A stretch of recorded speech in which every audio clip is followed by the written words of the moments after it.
Assalamualaikum warahmatullahi wabarakatuh. Selamat pagi anak-anak semua.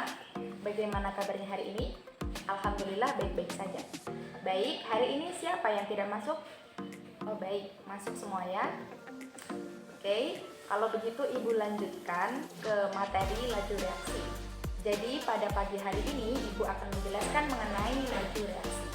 Sebelum kita mulai pelajarannya, kita harus tahu terlebih dahulu apa tujuan pembelajaran kita pada pertemuan kali ini.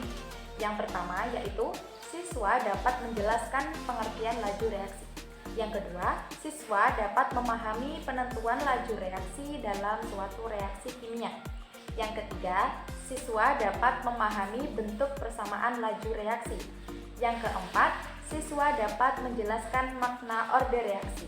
Yang kelima, siswa dapat menentukan persamaan laju reaksi dan orde reaksinya. Nah, berikutnya silahkan anak-anak semuanya simak fun fact berikut ini. Nah, di sini ada dua gambar, yaitu es teh dan juga teh hangat. Pernahkah teman-teman semuanya membeli es teh atau teh hangat di suatu rumah makan? Apakah kalian juga pernah mengamati bagaimana kelarutan gula di dalam es teh ataupun teh hangat? Ketika teman-teman semuanya membeli es teh atau teh hangat, biasanya oleh penjualnya itu belum diaduk gulanya, jadi masih mengendap di bawah. Nah, jika teman-teman mengamati, gula manakah yang mudah larut, yang ada di es teh atau yang ada di teh hangat? Pastinya lebih larut yang di teh hangat ya. Nah, jadi perbedaan ini di dalamnya itu ada suatu reaksi. Jika pada es teh, maka gula tersebut bereaksi dengan lambat. Nah, maka dari itu gulanya tidak cepat larut. Sedangkan pada es teh, gulanya terlarut dengan cepat. Nah, berarti reaksi di dalamnya juga terjadi dengan cepat. Baik, selanjutnya apa sih yang akan kita pelajari sebenarnya Bu pada hari ini? Jadi yang pertama itu, kita akan belajar mengenai pengertian laju reaksi. Dan yang kedua, persamaan laju reaksi. Yang ketiga, orde reaksi. Pengertian laju reaksi. Nah, laju reaksi adalah besarnya perubahan konsentrasi tiap satuan waktu. Perubahan dilambangkan dengan delta, kemudian konsentrasi dilambangkan dengan M besar, kemudian waktu dilambangkan dengan detik atau sekon. Delta ini atau perubahan ini dibagi menjadi dua.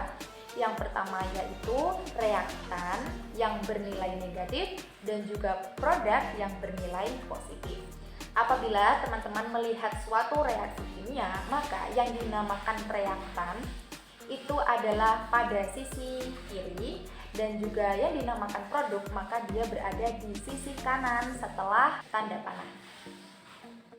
Jadi ketika reaktan berkurang maka produk akan bertambah. Kita bisa merumuskan dengan V sama dengan delta konsentrasi X. X-nya itu adalah suatu senyawa ya. Jadi kita misalkan dibagi delta T. V itu adalah laju reaksi, T adalah waktu, dan X adalah konsentrasi senyawa X. Selanjutnya, seperti yang saya bicarakan sebelumnya, jadi suatu reaksi itu terdiri dari reaktan dan juga produk. Nah, di sini yang bertindak sebagai reaktan itu adalah yang sebelah kiri, dan yang bertindak sebagai produk adalah bagian yang kanan. Rumusnya adalah V sama dengan delta X per delta T. Maka apabila kita ingin mencari laju reaksi dari senyawa A, rumusnya adalah V sama dengan min 1 per P. Nah, jadi 1 per koefisien P, T, R, dan S di situ adalah koefisien. 1 per P dikali delta konsentrasi A per delta T. Nah, di situ bernilai negatif karena reaktan seperti yang saya jelaskan sebelumnya, reaktan itu bernilai negatif.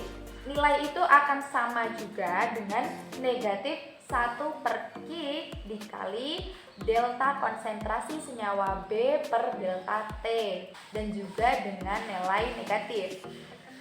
Kemudian akan sama juga nilainya dengan plus 1 per R dikali delta konsentrasi senyawa C per delta T. Di sini kenapa bernilai positif? Karena senyawa C termasuk senyawa produk.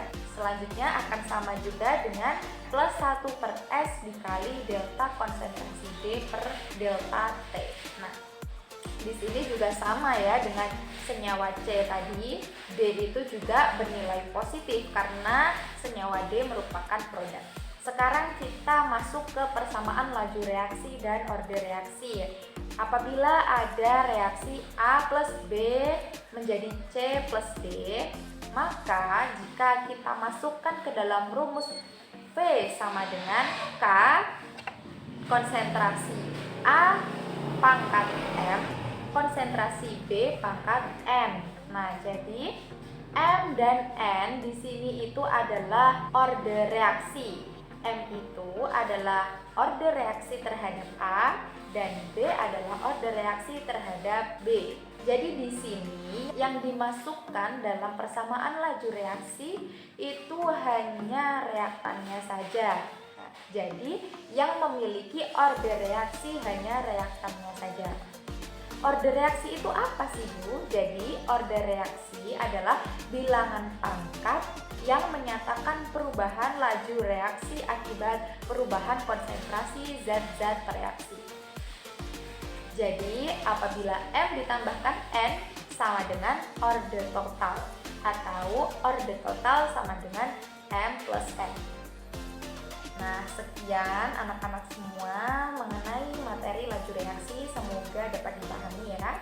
Setelah ini Ibu akan membagi kalian menjadi 6 kelompok dan kalian tentukan ketua kelompoknya. Setelah itu saya akan membagikan lembar kerja siswa secara berkelompok dan juga urutan kalian mempresentasikan hasil kerja kalian.